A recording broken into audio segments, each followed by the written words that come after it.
إلى الله أن يعبدوا الله ولا يشركوا به شيئا ونزل عليه الكتاب ثم ذكر الإسلام وتلا عليهم القرآن فقال إياس بن معاذ وكان غلاما حدثا أي قوم هذا والله خير مما جئتم له.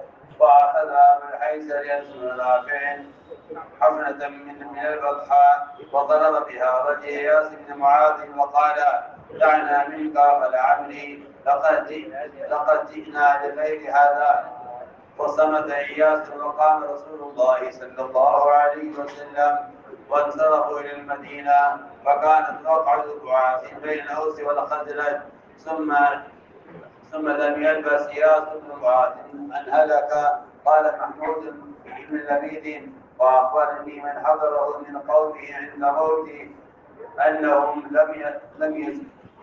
أنهم لم يزالوا يسمعونه يهلل الله ويكبره ويسبحه حتى مات وما يشكون أن قد مات مسلما لقد كان استشعر الإسلام في ذلك المجلس حين سمع من رسول الله صلى الله عليه وسلم ما سمع.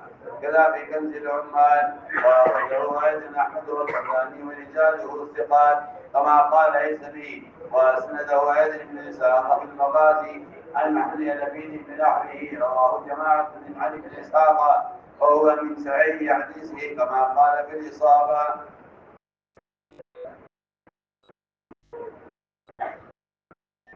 میرے دوستوں عزیزوں، کیا کوئی تاجر اپنی چیز کو بیچنے کے لیے مواقع تلاش کرتا ہوگا؟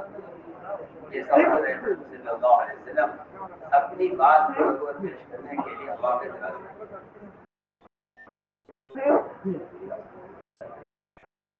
کیا کوئی تاجر اپنی ٹھیلی لگانے یا اپنی دکان لگانے کے لیے مواقع تلاش کرتا ہوگا جو آپ صلی اللہ علیہ وسلم اپنی دعوت کے پیش کرنے کا مواقع تلاش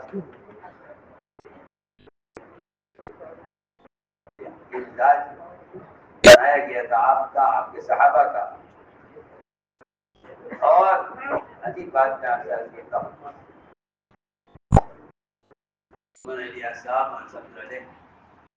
وہ ایسے گھاٹ میں رہتے تھے آنے والوں کی، اس طرح کوئی شکاری کی گھاٹ میں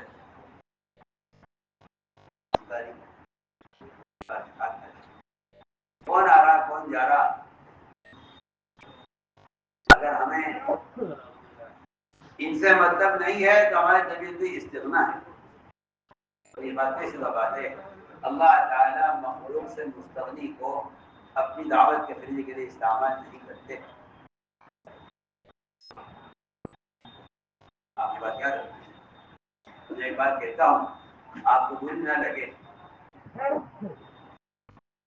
لوگ یہ کہتے ہیں کہ عوام علم کی طلب نہیں ہے، اور یہ بات حقیقت ہے کہ اگر علم والوں میں عوام کی طلب نہیں ہے تو عوام میں بھی علم کی طلب نہیں رہے.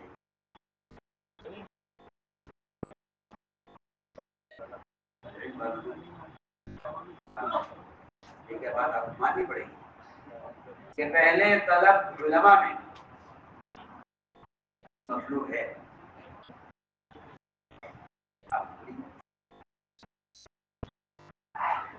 نبی کو قوم مطلوب ہوتی ہے، اور ایک مدت نبی کی کوشش پہ گزر جاتی ہے کہ وہ قوم کو طلب کرنے کے لیے ساری کوششیں کرتے ہیں. ایک مدت کے بعد جا کر قوم میں نبی کی بات کے لینے کی طرف پیدا ہوتی ہے.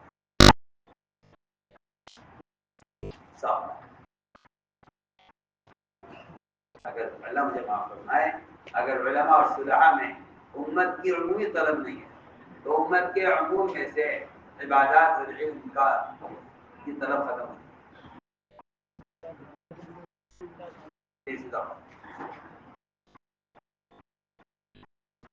یہ خیال نہ کیا جائے کہ عوام طلب نہیں ہے. نہیں، عوام طلب نہ ہونے پر ہمیں اپنے آپ کو مستحکم کرنا چاہیے. اگر امت کے تعلیم ہوتے، اگر ہم امت کے تعلیم ہوتے تو امت میں طلب کیوں نہ پیدا ہوتی. یہ کہنا کہ عوام میں طلب نہیں ہے، اس کا مطلب یہ ہے کہ ہمیں عوام کی طرف ہمیں عوام کی طرف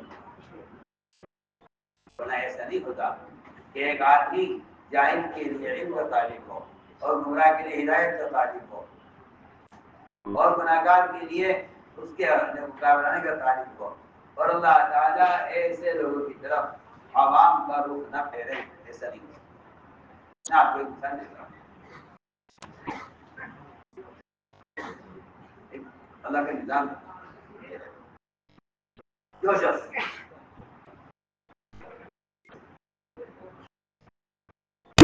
اپنے مال سے لوگوں کو راحت پہنچانے میں مخلص ہوتا ہے، اللہ تعالیٰ خود بخود محتاج کے خلوص کی طرف کہہ دیتے ہیں۔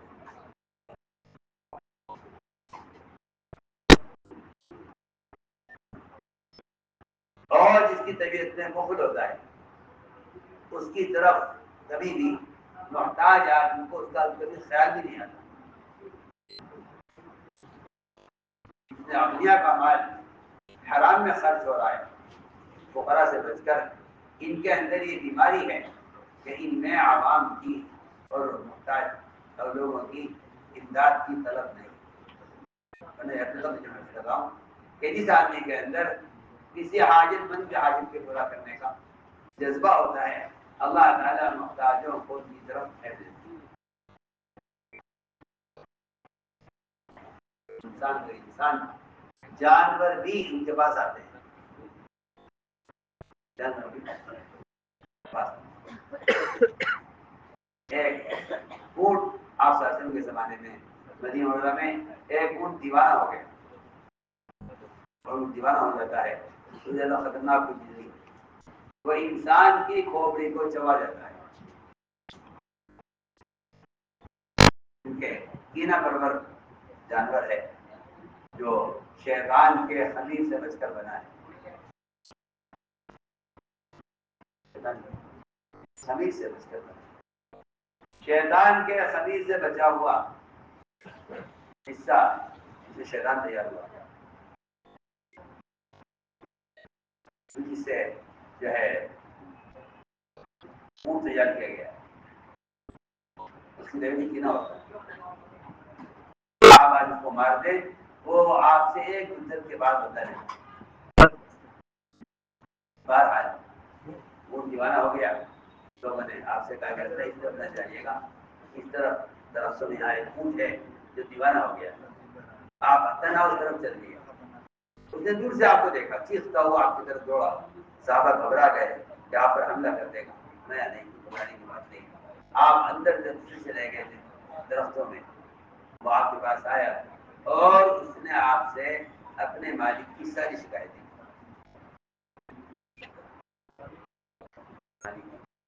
ساری، مجھے چلاتا زیادہ ہے، مجھے بہت زیادہ لگتا ہے، مجھے کھلاتا کم ہے، اور ساری شکایتیں کر کے آخر میں کہہ دیا کیا کیونکہ میں بوڑھا ہو گیا ہوں اور میں چلنے کے قابل نہیں رہا ہوں، اب میرے مالک نے مجھے ذبح کرنے کا ارادہ کر دیا۔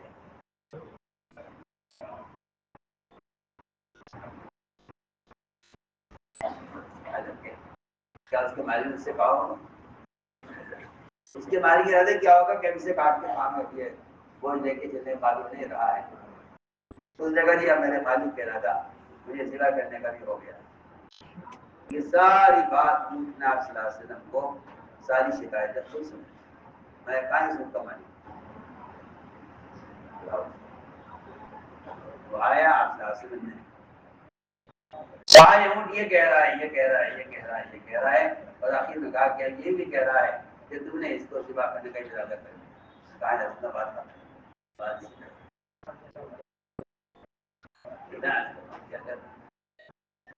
ایک جانور بھی اپنی مدد کے لیے ایک عادل کے پاس اور ایک رحیم ذات کے پاس آ سکتا ہے۔ ایک بادشاہ نے اپنے قلعے کے بالکل مین دروازہ تھا، وہاں ایک رسہ لٹکایا ہوا تھا، کسی وقت دربار سو رہا ہو یا پولیس والے سیکورٹی موجود نہ ہو، کوئی محتاج آئے اور بادشاہ تک نہ پہنچ سکے اس کی فریاد، تو وہ یہ رستہ پھینک دے، اور وہ رسہ سیدھا بادشاہ کی اپنی آرام کی مسیحی پر اسی گھنٹے لٹکی ہوئی تھی۔ اسی وقت کوئی آتا رسہ کھینچ دیتا، بادشاہ کہتا کہ دیکھو دروازے پر کون ہے، مدد کرو جا۔ اسی سے رہتا تھا۔ رات کو درمیان رات میں اچانک گھنٹی بجی، بادشاہ اٹھا، دیکھو کون ہے، اس وقت تو کون ہوگا کہ کوئی نہیں ہوگا، آپ آرام کرے گا نہیں، دیکھو گھنٹی بجی ہے کون ہے۔ آخر کار بڑی کچھ نہیں ہے، ایک بھینسا وہاں سے گزر رہا تھا، اس کا سینگ گزر گیا رسی میں،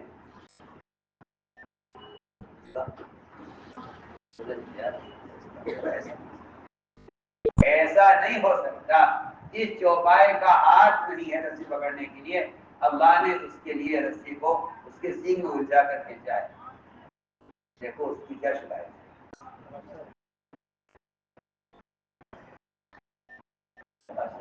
رستہ الجھ گیا، اتفاق سے یعنی اتفاق سے الجھ گیا، کیونکہ وہ ایسا چھپایا ہے کہ جو رسی کو بغیر کھینچ نہیں سکتا، تو اللہ نے رسی کو اس کے سینگ میں الجھا کر گھنٹی بجائی ہے میرے سینے میں، لہٰذا معلوم کرو کیا بات ہے۔ اچھا دیکھو تو بہت کتنا ہے، اتنا بجوایا کہ بہت زیادہ ہے۔ یہ ہمارے پاس آیا ہے اپنے اوپر زیادہ وزن کی شکایت لے کر، پورے ملک میں اعلان کر دیا اس سے زیادہ وزن کسی پر ہوگا، اس سے زیادہ وزن سب کر لیا جائے،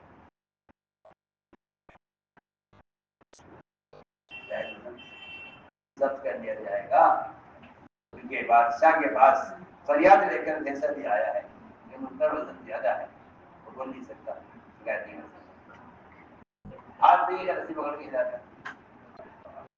رسی کام ہوگی جیسے کہ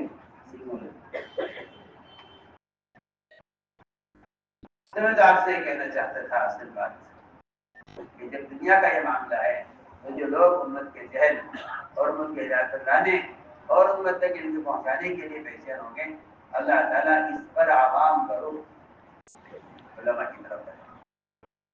اس لیے میں بے تکلف آپ سے کہتا ہوں علماء تعلیم ہے، عوام مطلوب ہے، علماء تعلیم ہے، عوام مطلوب ہے، کوئی نبی ایسا نہیں ہے جس کو اس کی قوم نے طلب کیا ہو۔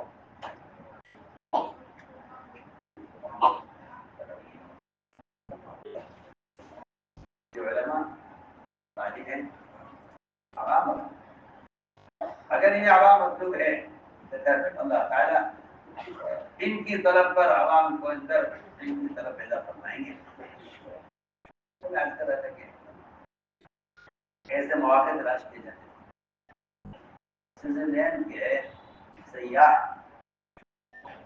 آپ کو شاید میں نہ تو پتا ہوگا، اور تو بھائی دکانوں پر آس پاس کی جگہ نے جامع مسجد سے جو لوگ آتے تھے ان سے کہہ رکھا تھا کہ کوئی بھی غیر ملکی جامع مسجد میں گھومنے آئے اس کو نہ لیا۔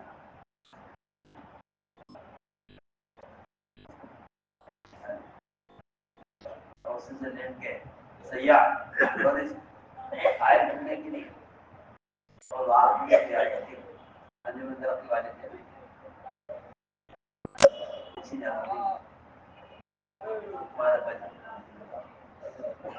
وہ انہوں نے دیکھا کہ 7 لڑکے ہیں نوجوان سوئٹزرلینڈ سے آئے ہیں گھومنے کے لیے اور جامع مسجد میں گھوم رہے ہیں، تو فوراً سب کو لیا اور کہنے لگے کہ ایک قلعہ وہاں بھی ہے، ہم نے ایک اور قلعہ دکھائیں گے، ایک اور مسلم دکھائیں گے۔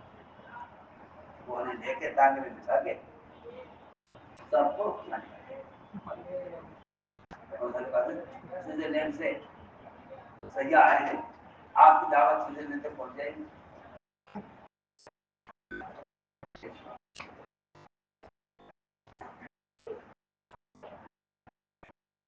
وہ ایسے بیچارے کپڑوں میں تنگ کپڑے پہنے ہوئے زمین پر کرسیاں منگائی ان کے لیے بچھایا، ان سے بات کی، سارا بیان حضرت نے ان سے کیا، وہ سارا بیان مجھے آسان سے ختم کر دیا۔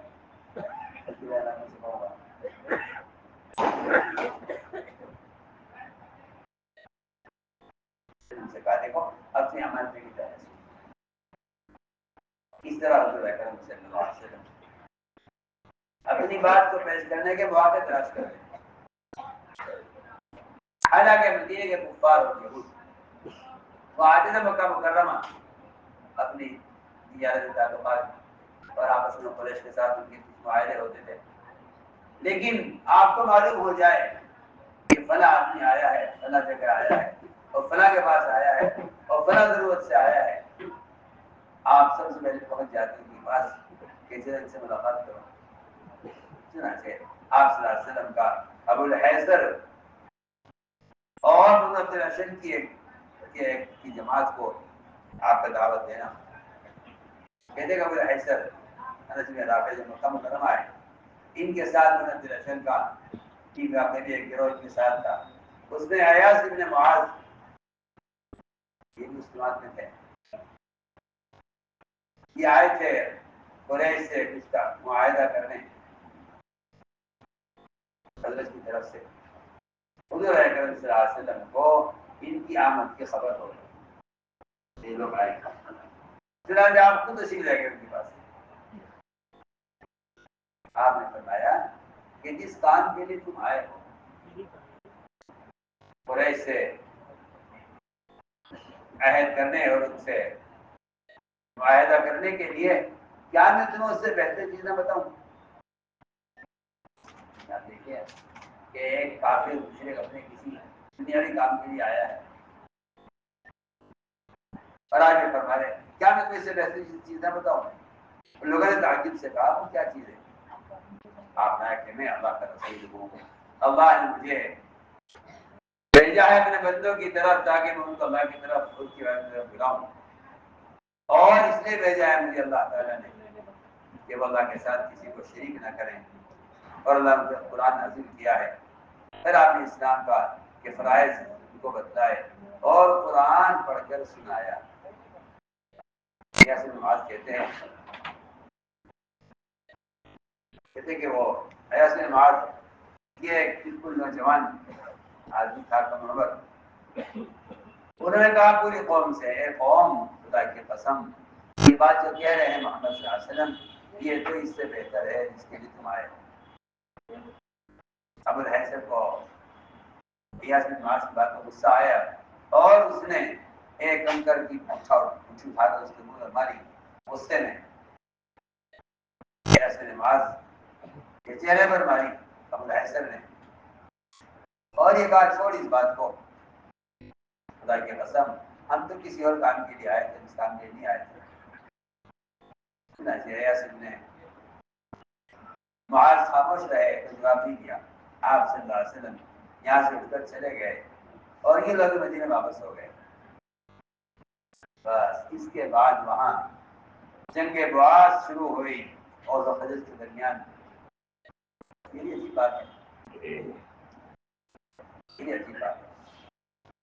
اور تو خزرج کی آپس کی لڑائی کی خیر یہ ہوئی کہ جنگ بعاث میں مدینہ منورہ سے وہ سارے جنگجو اور عناد اور آپ کے خلاف طاقت بنانے والے اس جنگ میں سارے مارے گئے.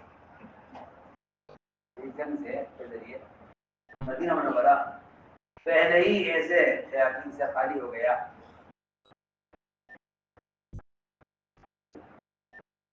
کہ آپ صلی اللہ علیہ وسلم کو مدینے میں تنگ نہ کریں. ان سے جنگ بعاث میں خیر بنی کہ جنگ بعاث کی وجہ سے وہ سارے جنگجو اور ساری جو قوت تھی اور دوست و خزرج کی وہ آپ سے پہلے سب ختم ہو. وہ اس جنگ میں بہت سے ایسے لوگ مارے گئے کہ پھر مدینہ کے کفار کے اندر وہ طاقت نہیں رہی. تو آپ صلی اللہ علیہ وسلم کا کیونکہ مہاجر بننا تھا اس لیے اللہ تعالیٰ نے خزرج کی جنگ کو آپ صلی اللہ علیہ وسلم کے لیے اس خیر کا ذریعہ بنایا. لیکن یہ ایاس بن معاذ ان کا اساسی بات کو قبول کر چکے تھے. وہاں گئے کچھ عرصے کے بعد ان کا انتقال ہو گیا. حضور بن نبی کہتے ہیں کہ مجھے خبر دی ہے لوگوں نے ان کے قوم میں سے جو ان کی موت کے وقت ان کے پاس موجود تھے کہ وہ برابر موت سے پہلے لا الہ الا اللہ اللہ اکبر سبحان اللہ لا الہ الا اللہ اللہ اکبر سبحان اللہ، یہ کلمات مجھ سے پہلے وہ کہہ رہے تھے، یہاں پہ ان کی وفات ہو گئی۔ چنانچہ وہ کہتے ہیں کہ اس میں کوئی شک نہیں ہے کہ ان کی وفات اسلام کی حالت میں ہوئی ہے، اس میں کوئی شک نہیں ہے۔ حالانکہ اس وقت خاموش ہو گئے تھے، دیکھیے خاموشی کا مطلب یہ نہیں تھا ملا کہ یہ ان کے کفر سے راضی ہو گئے تھے، بلکہ انہوں نے اسلام کو اسی چھپا لیا تھا، ان کو انہوں نے اسلام قبول کر لیا تھا اور اسلام کا شعور انہیں پوری طرح ہو گیا تھا۔